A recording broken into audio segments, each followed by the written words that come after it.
Something I would agree with directionally. The Prime Minister proposed the Make in India program. I think a good idea. We saw the statues, we saw the functions, we saw the so-called investment, and the result is right in front of me. Manufacturing fell from 15.3% of GDP in 2014 to 12.6% of GDP today. That is the lowest share of manufacturing in 60 years. I'm not even blaming the Prime Minister, because I think it would not be fair to say he didn't try.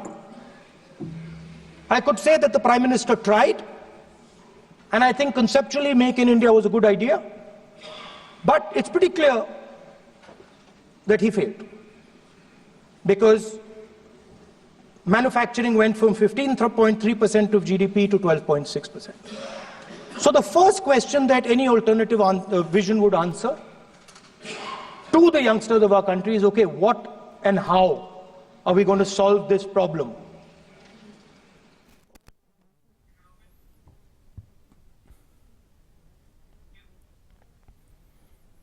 దేశంలో రిలయన్స్, అదానీ లాంటి కంపెనీలు ఉన్నాయని, అయితే organising ప్రొడక్షన్లో దేశం విఫలమైందన్నారు Rahul Gandhi. Organisation production China ముందుందన్న రాహుల్ గాంధీ ఫోన్లు దేశంలో ఉత్పత్తి చేయడంలో అన్ని చైనాలో చేస్తున్నారని అన్నారు. చైనా షర్ట్స్, స్నీకర్స్ వాడుతున్నామని చెప్పారు. Pretty much every government since 1990 has done a decent job on consumption, on organizing consumption. Which are the companies that organize consumption? Uber organizes consumption. Reliance organizes consumption. Adani organizes consumption. But we have, as a country, failed in organizing production. We have excellent companies that try to organize production. They are the Mahindras of this world. They are the Bajajs of this world. Part of Tata's organizes production, but the record of the country in organizing production is dismal. And essentially what we have done is we have handed over the organization of production to the Chinese. So this mobile phone, even though we are saying we make this mobile phone in India, that is not a fact. This phone is not made in India. This phone is assembled in India. All the components of this phone are made in China. The network that has produced this phone is made in China, is owned by China. So every time we use a phone, every time we wear a Chinese shirt, a Bangladeshi shirt, every time we wear a pair of Chinese sneakers, we are paying a tax to China. Because some Chinese youngster is earning a salary to make or to produce that product. The first message I would give in a presidential address would be that India has to focus completely on production. Because if we do not focus on production and we continue to focus only on consumption, we will find that we will run huge deficits, we will increase inequality, and eventually we will run into a serious problem. Social problem because of unemployment, which we are already facing. If you look at the numbers of the amount of people who are in jail, if you look at the numbers that are spent on internal security, if you look at the numbers spent on our police forces, they all spiral. They are all rising. And everybody understands that social tension is on the rise in India. So now the next question comes, okay, so where is this employment going to come from?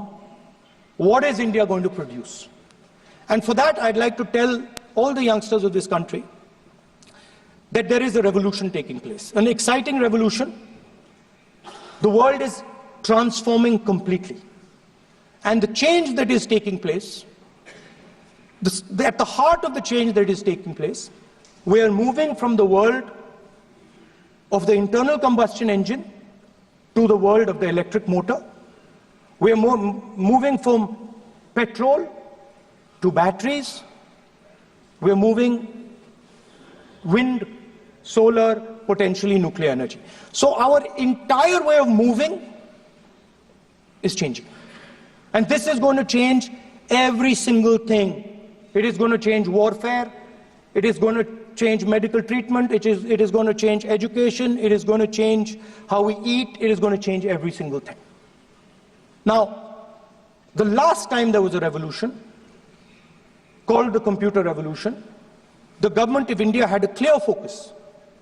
We looked at that revolution. It was the Congress government. We looked at the Sir, Maharashtra mein more voters were added in 5 months in Maharashtra than were added in 5 years in Maharashtra. जितने 5 साल में add हुए उससे ज्यादा 5 महीने में add हुए, आखिरी 5 महीने में लोकसभा चुनाव के बाद। सर, एक बिल्डिंग है सर शिरडी में, एक बिल्डिंग में 7,000 नए वोटर एक बिल्डिंग में ऐड हुए सर। एक बिल्डिंग में 7,000 नए वोटर ऐड हुए सर।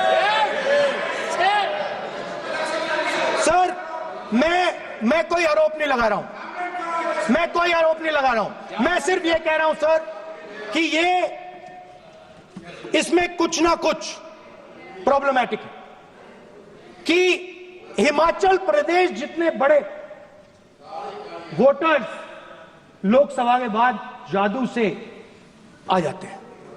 अब हम क्या कह रहे हैं, हमने इलेक्शन कमीशन से रिपीटेडली कहा है कि हम आरोप नहीं लगा रहे हैं, आप एक काम कीजिए, हमें लोकसभा की वोटर लिस्ट दे दीजिए, नेम, एड्रेस और इलेक्ट्रॉनिकली दीजिए, और विधानसभा नहीं है।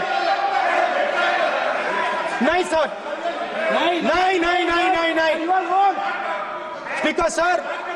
स्पीकर सर वो सब वेबसाइट पे रहती है, सब जानते हैं, कभी भी कोई निकाल सकता है। स्पीकर सर, मैं समझा देता हूं सर। स्पीकर सर वो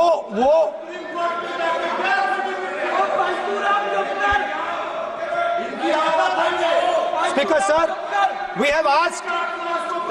Speaker sir.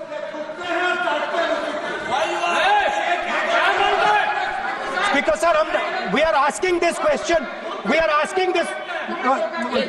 Speaker sir, population of Himachal Pradesh. Please. Population of Himachal Pradesh has voted. Extra has voted in Maharashtra. We are saying to the Election Commission, please give us the names and addresses and polling booths of all the workers in the Lok Sabha and all the workers in the Vidhan Sabha, so we can calculate who these new workers are, who these new voters are. Interestingly, the new voters are mostly in the constituencies that the BJP has swept.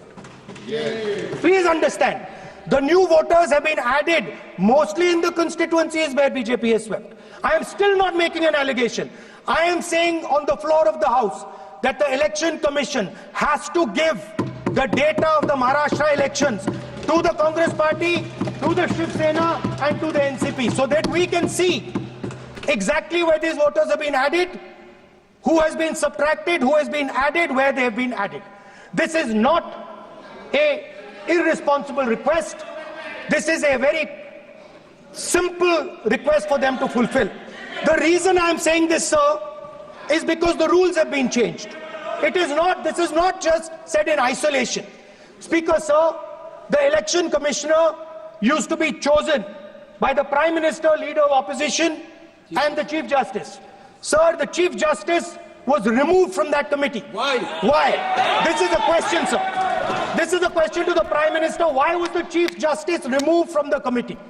Now, in a few days, I am going to go to the meeting. I am going to go to the meeting. There's going to be Mr. Amit Shah and Mr. Modi ji. And there's going to be me. 2-1. Why am I even going to the meeting? What is the purpose of me going to the meeting?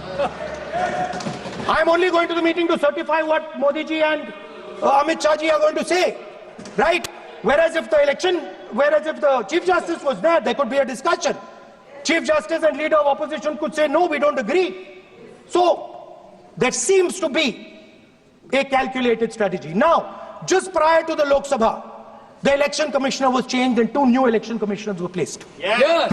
We know that the election dates were changed. Yes. We know that the elections were postponed. These are facts. These are not things I am inventing. So, in order to safeguard this constitution, the entire opposition requests the data for the Maharashtra election. We request the data and the electoral voter list for Lok Sabha and the corresponding list for Vidhan Sabha. And I am very confident that the Election Commission will not give us this information. Speaker sir, that is broadly. So the third element of our President